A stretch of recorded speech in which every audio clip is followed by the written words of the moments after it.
Breast Cancer Awareness Month through the events held today and the month-long efforts which will unfold supporting Pride Foundation Malaysia and its causes. Throughout October, the Majestic Hotel Kuala Lumpur will be holding fundraising effort to benefit Pride Foundation and will also present pink-inspired afternoon tea for guests. Thank you. We are introducing the Majestic Bear, a plush and smartly elegant bear with its all-white colonial-inspired garb at 100 ringgit each.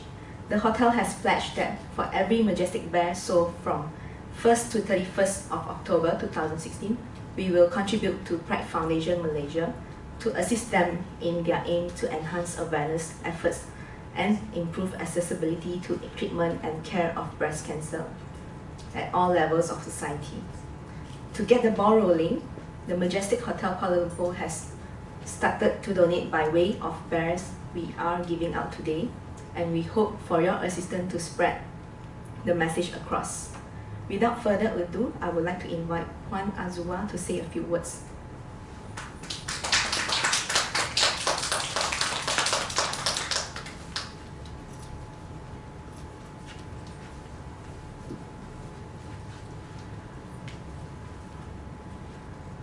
Assalamualaikum warahmatullahi wabarakatuh, and a very good afternoon to Mr. Jeffrey Moore, the General Manager of Majestic Hotel, Dr. Naqiyah Ibrahim, Consultant General Breast and Endocrine Specialist, Damansara Specialist KPJ, Aida Liza binti Mahmud, the Deputy Manager Corporate Communications and Marketing, KPJ Healthcare Berhad, sponsors, members of the media, ladies and gentlemen. It gives me a great pleasure to join in the launch of a Majestic Pink Afternoon Tea Affair with Pride, a collaboration with Majestic Hotel. As we mark Breast Cancer Awareness Month tomorrow, I would like to applaud all the efforts made by Majestic Hotel for making this campaign possible in honor of breast cancer survivors.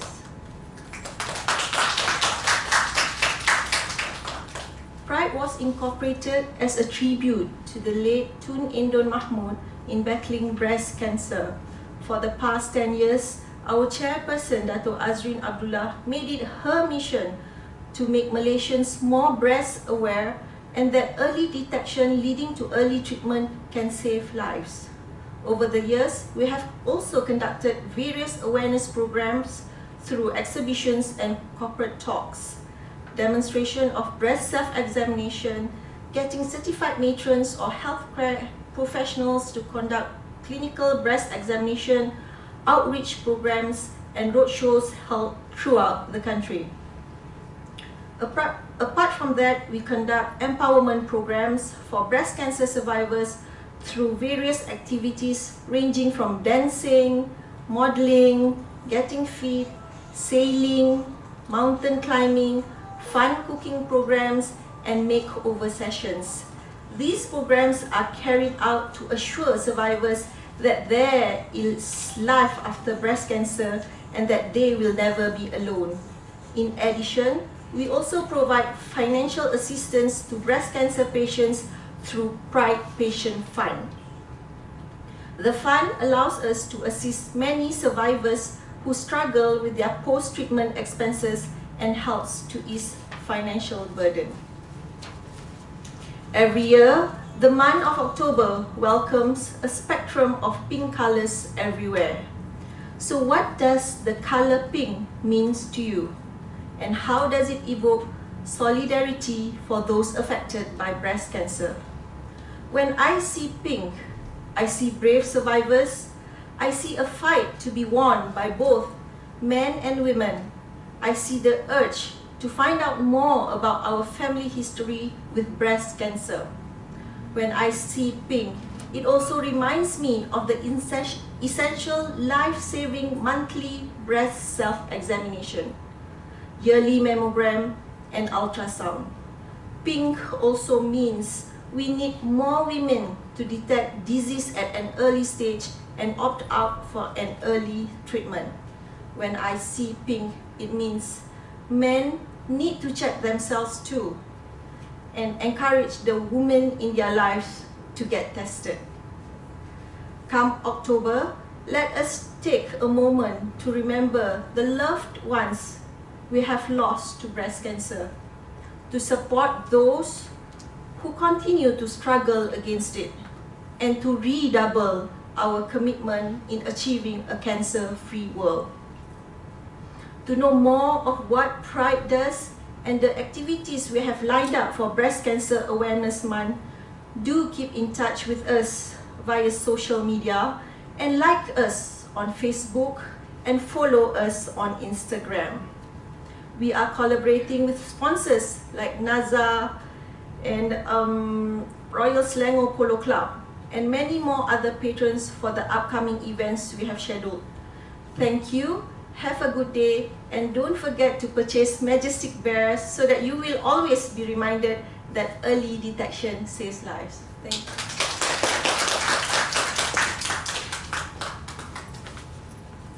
Thank you so much, Puan Azwa. Now I would like to invite Dr. Naqiyah Ibrahim, breast and endocrine surgeon from KPG Hospital, to share her words of wisdom.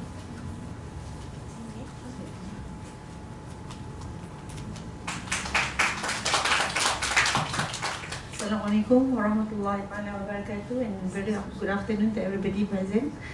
Okay, first of all, I would like to thank the Majestic Hotel and Pride Foundation for inviting me to give a talk today. I would like to make this talk very informal, okay? No too much stress or anything like that. If you have any questions you want to ask, you can just stop me and ask the questions, alright? Okay, my name is Dr. Naqiyah. I'm now practicing in Damansara Specialist Hospital for the past, I think, almost 8 years. Alright? Now,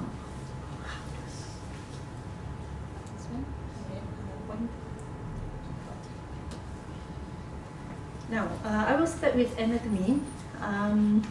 As you know, our breast has two main types of tissues. First is lobules and ducts. These are the main tissue where during breastfeeding, the cells of the lobules will produce milk, and this milk will be carried into the ducts to the nipple. The other tissues is a supporting stroma. This is what give volume to the breast, and this consists of fatty tissues and fibrous connecting tissues. Now, when we talk about tumor, a lot of people will say when I say you have a tumor, they are immediately thought of cancerous, malignant. Whereas actually, tumor can be any uncontrolled growth of new tissue. Okay, it can be cancerous, it can be something which is not cancerous, what we call benign tumor. What is the difference between this benign and malignant tumor? Benign tumor is still a growth, but it just grows within that organ. Alright, it can grow big, but it's just in that organ. Whereas in the malignant or cancerous, problem is they spread to other parts of the body. So that is the main difference between malignant and benign tumor, but both are called tumors as well. Now, benign breast condition, this is very common, okay? If we look at under the microscope, 9 out of 10 women can have some kind of benign condition. Alright, usually it's not life-threatening, but sometimes they cause bothersome symptoms such as pain, lump, yeah, and sometimes nipple discharge. Sometimes you don't even know that you have this condition like breast cyst unless you go and do ultrasound, and then only you know that this condition actually exists. But a small percentage of this benign breast condition, they are linked with an increased risk of developing breast cancer, about 10%. Alright? Okay, this one I will just go through very fast. The most common benign breast condition is fibroadenoma.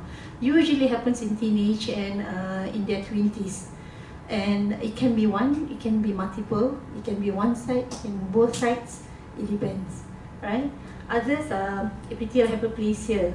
The problem with epithelial hyperplasia, there is a condition we call atypical. This one is associated with development of breast cancer later.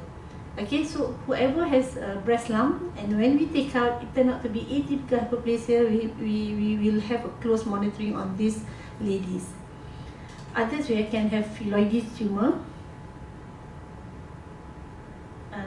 Okay, now when you have breast tumor, okay, whether it's cancerous or non-cancerous, majority are non-tender. I mean, they are not painful. A lot of patients comes to me and say, oh, I have this lump, but it's not painful. That's why they don't come earlier on. Okay, they wait until maybe it's painful, then they'll come. When actually this tenderness or painful is a very, very unusual presentation of cancer. Yeah, one of the commonest cause of pain in the breast is actually infection. Okay, it could be mastitis, breast abscess, or we call it one condition called CGM, chronic granulomatous mastitis. These are the commonest cause why patient come in with breast pain. Okay, so usually when patient come with breast pain, I'm not very worried because I know most of the time it's not cancerous. Okay, then you can have breast cysts, fat necrosis. All these are benign condition. Yeah. Now, when you have malignant breast lump, or this is cancerous breast lump, like I said, majority are not painful. In fact, I think it's almost 90% is painless. Yeah? Usually the lump is hard. The uneven edges usually we can see on mammogram or ultrasound. Okay, and the growth is rapid most of the time. In advanced cases, they come with ulceration. The nipple discharge, especially bloody, that is very a cause of concern. Yeah, nipple retraction. This is another condition where, especially when the breast is normal, the nipple is normal, suddenly they start to develop this retraction gradually.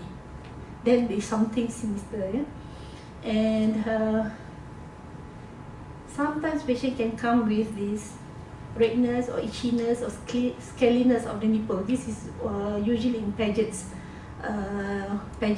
disease of breast cancer. Can happen about 5 to 10% of cases. And sometimes, not common, they come with lymph node enlargement rather than the breast lump. Okay, I have a few patient comes in, the complaint is they have a lump in the armpit, when actually it's actually the cancer has gone to the lymph nodes. Okay, so one the symptoms that need to be of concern is when you have a lump, when you have dimpling of the skin, when there's changes over the skin, but this is all quite advanced. Changes in the nipple, and also bloody, usually bloody fluid from the nipple discharge. Okay, this is a bit gross, but I have to show you. There's a patient who comes in with breast cancer. This lady, I remember, she is actually quite educated. She has a lump. She went to see a doctor. The doctor said it's all right. Then she sort of, sometimes it's in denial. So when I have seen the patient, the doctor says it's okay, maybe it's okay. And it tends to grow and ulcerate, and when she end up with us, it's like this. This is when I say you have the nipple retracted. You can see it's actually going down because the tumor is actually pulling the nipple down. They have changes of the skin. This is what called orange changes. It's like orange skin because of the swelling, and she also have a lump in the armpit. This is another lady. She wanted to come to the hospital, but the husband actually sort of say it's okay, don't allow her to come to the hospital, and she ends up like this. This is another patient, very smelly, foul smelling, discharge coming out, and she cannot stand the smell. So that's what brings her to the hospital. Okay, and this patient has multiple skin changes. Okay, now in breast cancer you have risk factors. Okay, now when you have risk factors, doesn't mean that you're gonna have breast cancer. Okay, I find a lot of patients who doesn't even have a risk, they still develop breast cancer, while those who have risk, they don't develop. But what is the point then? This one is just to help to identify women who may benefit most from screening or other preventive measures. All right.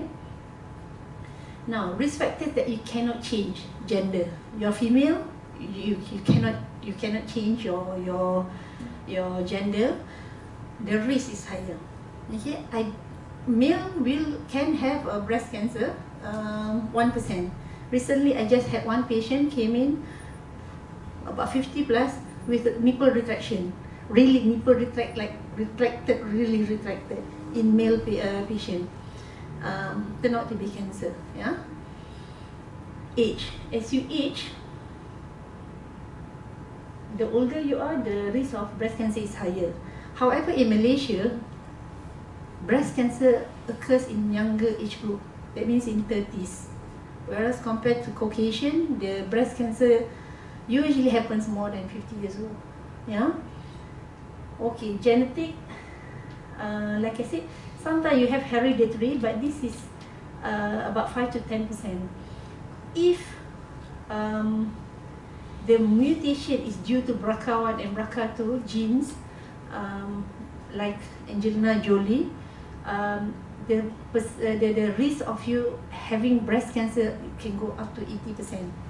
Yeah, or a person who has breast cancer before, the risk of having second breast cancer is also higher.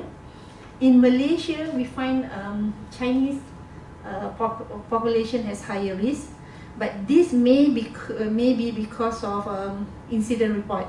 The Chinese goes to the hospital and get reported and all that, whereas sometimes the Malays or the Indian they don't get treatment. So it might be underdiagnosed. Again, like I said, abnormal breast biopsy or sometimes previous chest radiation. In reality, I don't really see this that much. Density of the breast on mammogram. Why? Density of breast on mammogram is what it means is some patient, some women, especially the young ones, they have very dense breast. The breast is like still not loosened up. When these breasts are so dense, when we do mammogram, you see white. Okay, when there's changes or there are some abnormalities in the breast, when we do mammogram, it is white as well. So when white on white, you can't see very well. So sometimes they miss it. All right. So that's why sometimes in patient who has very dense breast, we do other modalities. And usually in my hospital, we will do ultrasound. Sometimes you need to do MRI. Sometimes, okay. And if you do mammogram, 3D mammogram can detect better compared to 2D mammogram. Okay, family history, this one I won't go into details.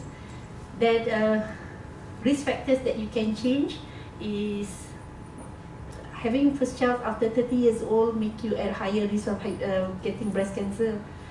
Usage of oral contraceptive increase the risk. Hormone replacement therapy also increase the risk. But I have to mention here, OCP and HRT has very low risk. Now that they have improved the OCP and HRT, I think the risk is less than, it's about 1 to 2% only. All right. Now, physical activity, the more active you are, the risk of getting breast cancer is less. Breastfeeding and pregnancy, they have found out that breastfeeding is associated with 30% overall decreased risk of breast cancer. Alcohol, okay, the more alcohol you take, the risk is higher, okay, because some study shows that there is a direct link between alcohol, estrogen, and cancer-causing gene. Okay, they make some mutation that make the person more prone to get breast cancer. And then obesity and high-fat diets. Yeah. Okay, so knowing all this, what can be done? What we can do is prevention or early detection. So those who are at risk, do breast self-examination, do screening mammogram and ultrasound, and in high risk, sometimes do genetic testing. Now, breast self-examination, I won't go into detail, but few things I want to point out is it's an important way to detect early breast cancer, because you know yourself, you know your breast, how it is. You go and see doctor probably once 6 months, once or once a year, but you can do this almost every month. Okay, usually what we advise is do once a month, several days after your period ends, meaning about 1 week or so. Don't do near your period or just after your period ends. The more you do it, you will familiarize yourself with how your breasts normally look and feel. Alright? Now, if somebody does not have any more periods, then choose a day that is easy to remember, usually first day of the month. Yeah? Now, what I would like to emphasize is different breasts have different consistency. Even in the same breast, you may have different consistency. Some part may be small, some part may be lumpy. Okay, so if you do breast examination, you know yourself how your breast is like. The moment you find something not right, you quickly come and get yourself checked. Okay, so the more you examine your breast, the more you will learn about them. Technique, this one. Now, mammogram is a special type of imaging that uses a very low dose of X-ray or radiation. Some patient or some women, they are very concerned about the radiation, but the radiation is very low. Okay, it's like when you stand in the sunlight for 4 hours. Okay, that's how much the radiation you get from mammogram. Now, screening mammogram, meaning you don't have any problem, you go and do the mammogram. That means you screen. While diagnostic mammogram, you found something and we want to determine what is the nature of the lump. Now, mammogram, most patient comes to me, they are so afraid to do mammogram because they say it's painful. I don't know about their experience elsewhere, but I can assure you in my hospital, nobody scream of mammogram. It is actually quite painless. It is actually quite painless. It's the technique. It's how the radiographer or the technician do it. Because the pressing is just a few seconds. Alright? And then we also do ultrasound. In our center, we have actually 3D mammogram. 3D mammogram is a better way to detect any lump compared to 2D mammogram. This one we don't, I think all the hospital does not use this anymore. This is analog, this is digital mammogram, but this is 2D. Okay, so now, say when you examine or somebody else examine and find there's a lump, what do? I think you immediately get the medical advice from the right person. Do not wait until it becomes painful, or you want to observe, or until it becomes really bad. Because most of the patients will say, oh, maybe this is just menstrual cycles, it's related to menstrual cycle. Maybe I just wait next month, see whether it's still there or not. Maybe it will disappear. Or maybe after the next month, they will say, oh, maybe I try another month. So that's what happened. They wait. Alright? Okay, usually if it's confirmed there is a lump after the mammogram and ultrasound, what we do a biopsy. Alright? Either we do fine needle aspiration or biopsy. Now, what is the difference? Fine needle aspiration and biopsy. Fine needle aspiration, you use smaller needle. Okay? But we take cells. But not all hospital has cytologists to read cells. So sometimes the facilities is not around. So they use a bigger needle to get some tissue. Because generally every hospital they will have a pathologist but not cytologist. Okay, now, any question? Okay. Senyap ya. Okay, breast cancer is the commonest type of cancer in women. Okay, Approximately about 1 in 9, but in Malaysia generally it's about 1 in 14, but this data has been quite some time. I haven't seen any new data coming up, but whatever it is, I would say 80% of breast lumps are not cancerous. Okay, this is a lady who has this lump which grows. If you see, this is a normal breast. This has come so big with ulceration because she's afraid of to do mammogram. That's the only reason. She doesn't come to the hospital because she's afraid to do mammogram. This is another patient. This one is, if you see, it's all necrosed and become black and died, you know. Another. Okay. Now, breast cancer usually starts off in the primary tissue. It's either from the duct or the lobules. Alright. So, if it starts from the lobules, it is called lobular carcinoma. While if it starts from the duct, it's called ductal carcinoma. 80% start from ductal. Okay, 20% only develop from the lobules. Now, this is a bit detailed, but I'm just going to tell you, even though we say it's cancerous, there are cases when it is so early, we call it non-invasive breast cancer. This one, when it's only within this, say is in this duct, it hasn't come out, or from the lobules, it hasn't come out. Okay, that is what we call in situ. Okay, and when we stage this is called stage 0. Okay, it's not truly cancer, but leave it alone, it will become cancer. Just give it time. It can be 1 month, it can be 1 year, we don't know. Alright? Whereas the true cancer is invasive breast cancer. Okay? And like I said, if it's cancer, the problem is it spread, it metastasizes to other parts of the body. Most of the time is the bone, liver, lungs, and brain. Now, staging of the breast cancer. This is based on whether it's invasive or non-invasive. Like I said, if it's non-invasive, it's stage 0. Alright? When we stage breast cancer, we need to know the size. We need to know the lymph nodes in the armpit, whether it's involved or not, or whether it has metastasized to other part of the body. Why?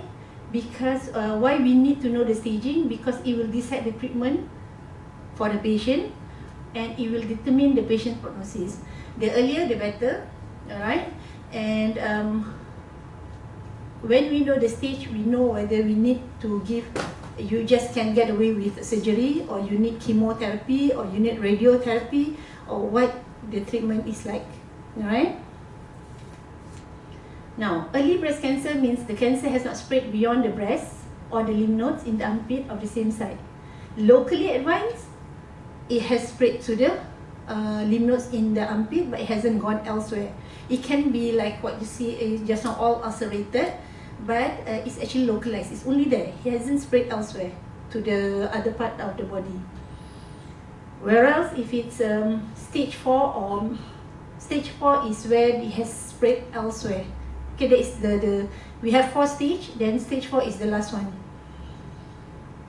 Okay, stage, this one, you don't have to memorize this, but what I want to tell you that you have stage 0 to stage 4.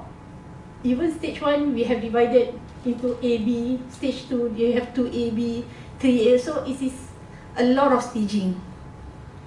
Now, once patient is diagnosed to have breast cancer, what is the next step? Yeah? Usually we will take into account several factors, and on deciding what is the best treatment for the patient. It will depend on the type of the breast cancer, the stage and the grading of the breast cancer, whether the cancer are sensitive to the hormones or not, overall patient's overall health, age of the patient, and patient owner preference. Now, like I said, the earlier the better. When we say whether the patient is sensitive to hormones or not, there are certain receptors that we will test. If the test is positive, we can give you more weapons, we can give you more treatment to combat the disease. Some breast cancer, they don't have these receptors. If you don't have these receptors, we can't give you the weapons. We can't give you certain treatment because it won't work. Okay, and patient's overall health. Say I have patient like 75 years old, I probably won't be very aggressive in treating the patient as compared to patient who is 35 years old. Okay. Anyway, the older is the patient, the less aggressive the tumor is. Usually the tumor is more aggressive when you're young.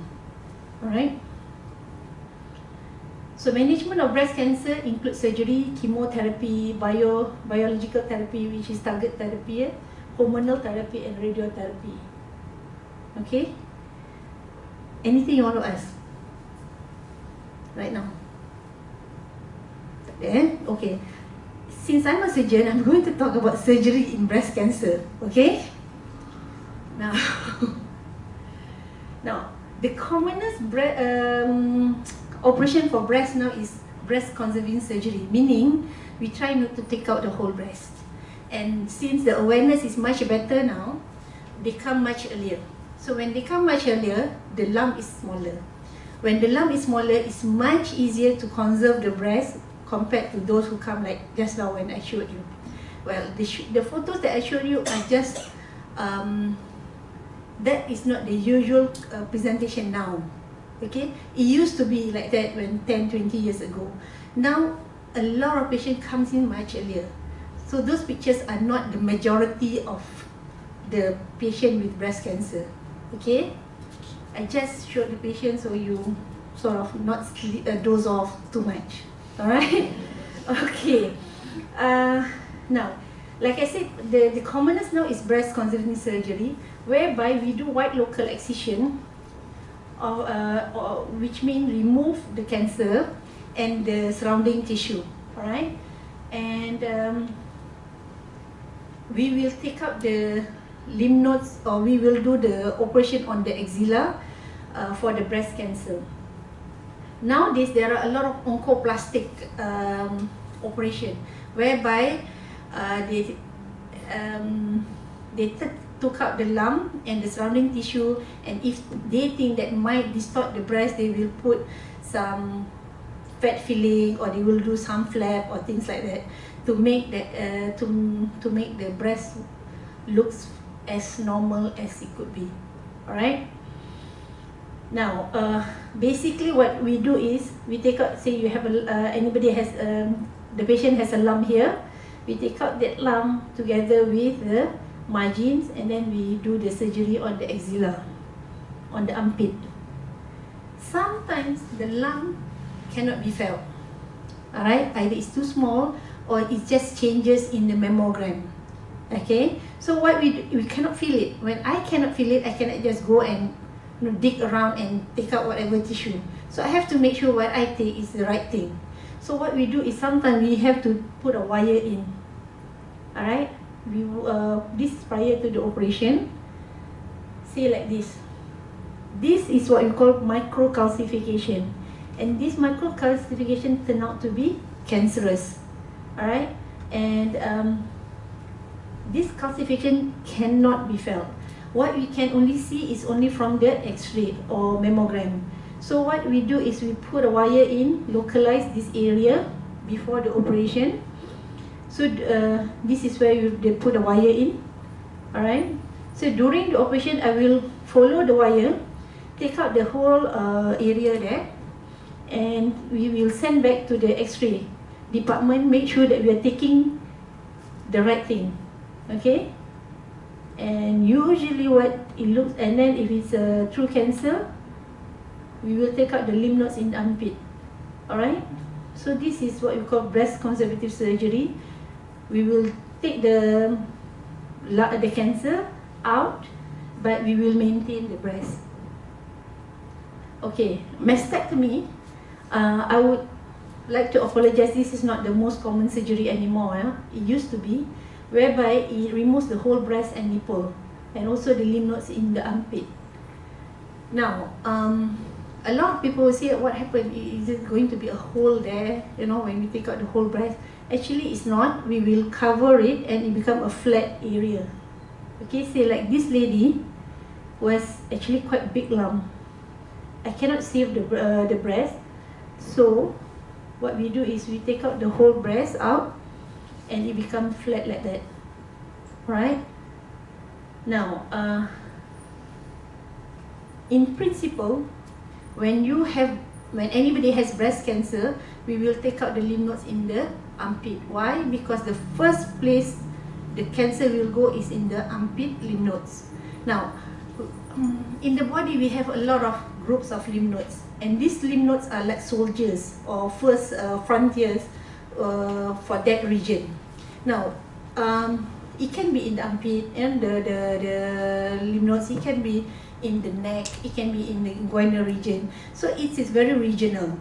So if there's any infection or there is any cancer, it will go through the lymph nodes, and these lymph nodes trying to fight the cancer or the infection for that matter. So whatever is abnormal, they try to sieve the blood from going elsewhere.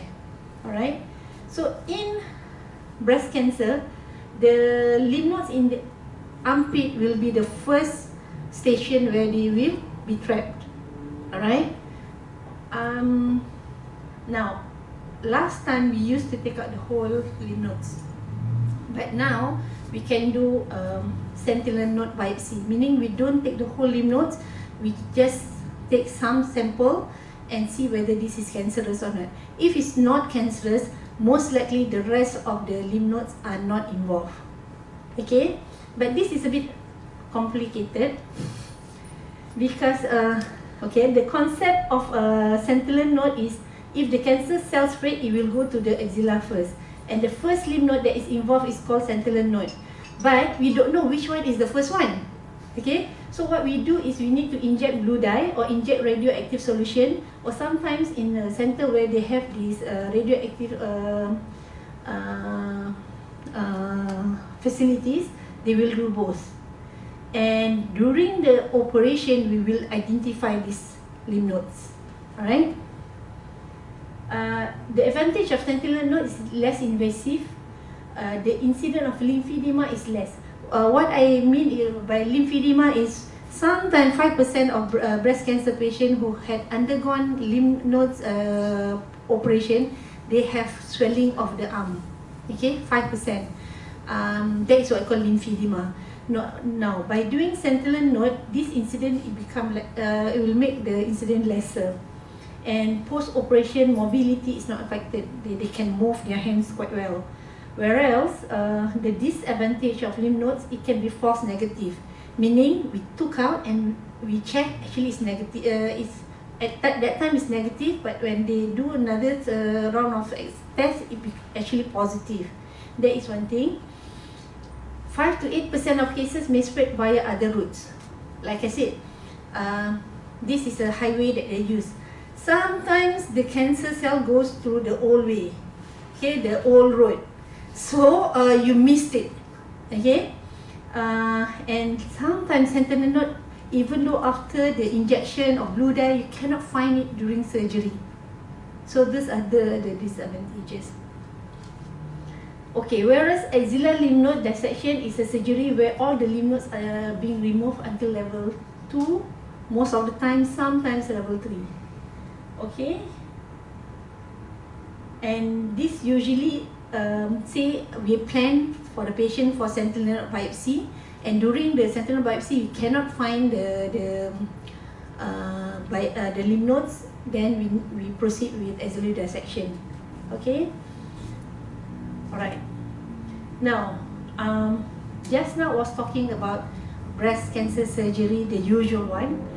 We also offer reconstructive surgery for certain patients. Okay, selective patients. Kalau patient, if the patient has come like just now with a huge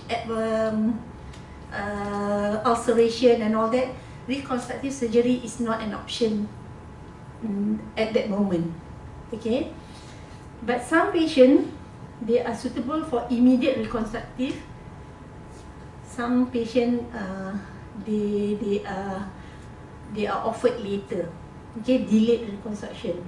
What I mean is by breast reconstructive surgery is a series of surgery procedures aimed at recreating a breast so that it looks as much as possible like the other breast. Okay, like I said, it can be done immediately or it can be delayed. Usually it's done by breast surgeons. Some breast surgeons, they are trained to do reconstructive surgery. I'm not. I will usually ask plastic surgeon to do the reconstruction.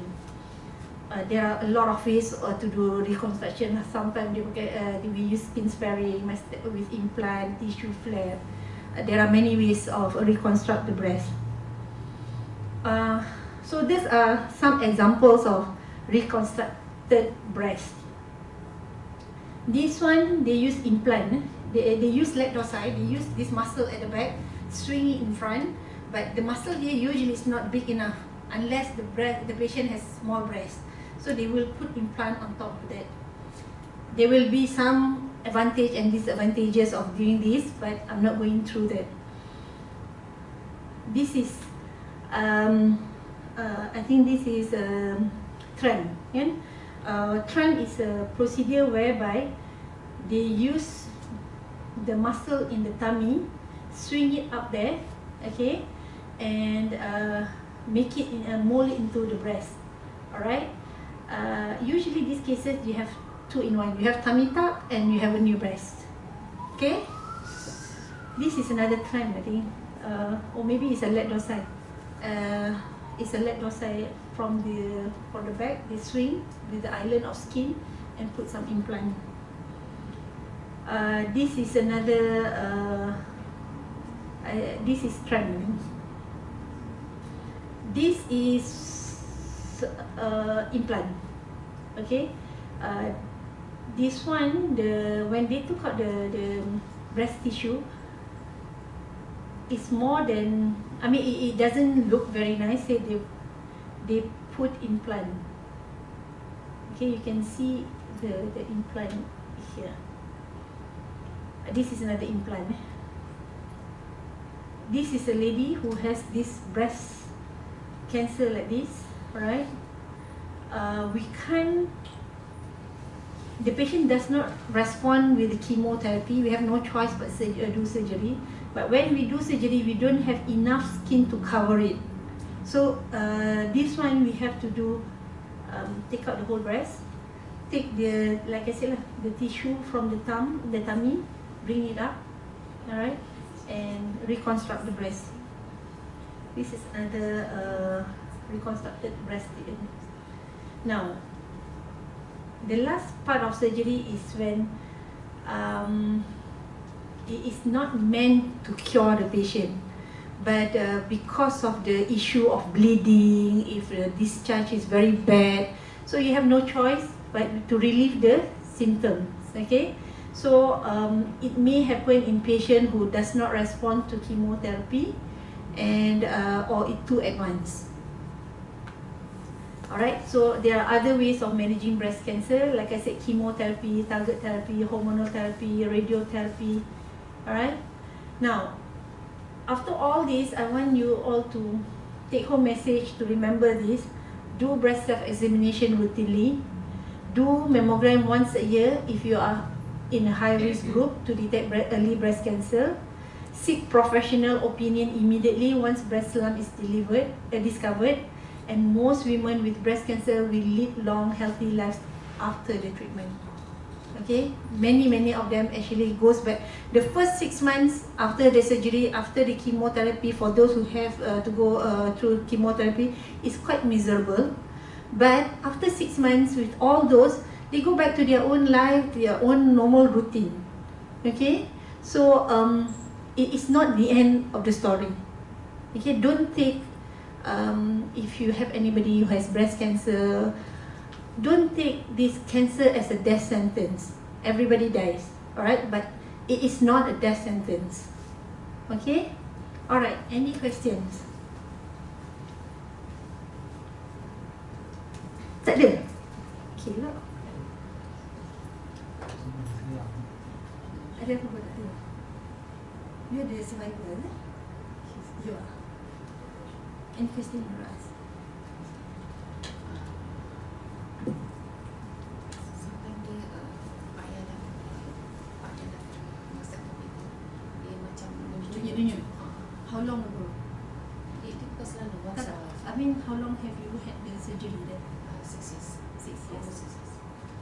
Usually the first 1 year you may have a lot of this poking sensation, kan, rasa macam ada cucuk-cucuk, but it just lasts a few seconds.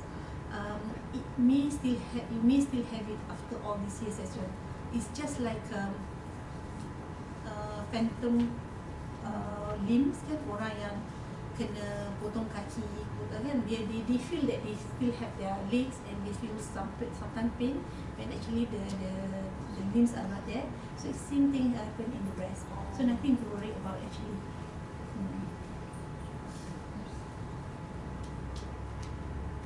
Yes. So, you know, when you mentioned that there is a stage 0, Yeah. and that it's just a contained area, Yep. when that happens, would we see any lumps? Sometimes some patients do, sometimes they don't. Most of the stage 0, they come in as a microcalcification, the small dots on the mammogram. Alright, majority 80% comes like that. So when you have these small dots in the mammogram, you cannot feel it. You can only see it on mammogram. But there are people who come in with lump. Okay, and when we take out the lump or when we do biopsy, it turns out to be DCIS, ductal carcinoma in situ or lobular carcinoma in situ. So there is still about 20% that you can feel, but majority you can't.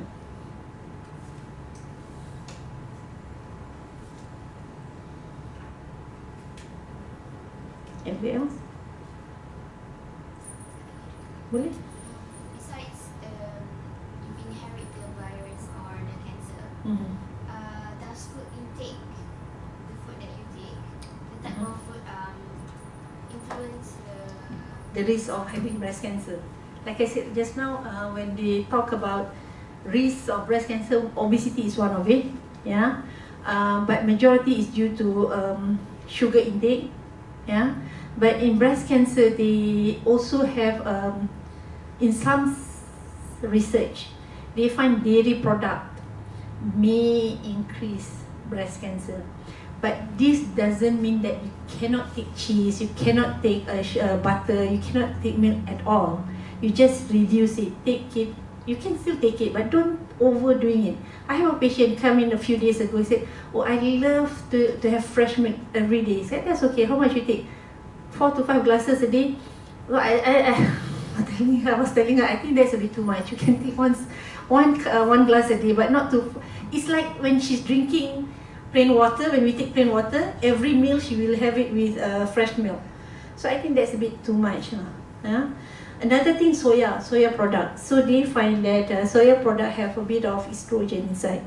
So that might increase your risk of having breast cancer because in theory, estrogen may increase the risk of breast cancer in theory. Okay, but that doesn't mean that you can have tofu for once in a while. You can, okay. I have a patient asking, "Doctor, I cannot go and have ngeteh mean go and have tea with her friends anymore." So I said, "Of course you can, but I cannot take tea with milk." Of course you can. You go ahead and do it. Once a week. That's all right. Anything else? Okay then. Anything? Tak ada. Okay.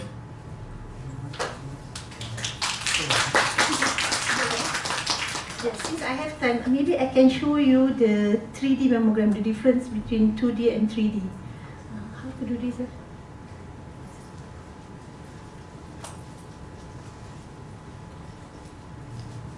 There's another one in 2D. You just come out from this presentation. There's another 2D and 3D. That one. This one. Okay, I see whether this one works or not. Okay, this is what I was telling. This is a microcalcification, and this microcalcification can be seen on mammogram. This is when the breast is compressed this way, on the side way, yeah, and you can see that clusters of calcification. All right, but this is 2D, whereby when you press the breast, they just take one plane. All right. This is when they press the breast this way. So usually when we do mammogram, we press this way and this way. Okay. Hello, Jenny.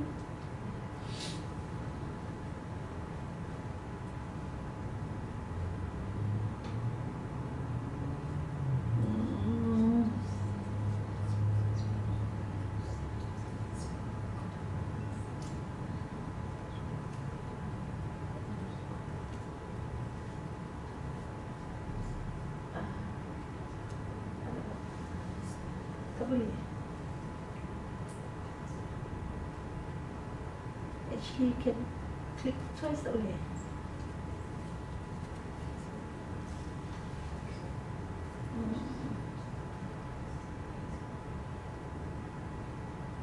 That's okay. It doesn't work.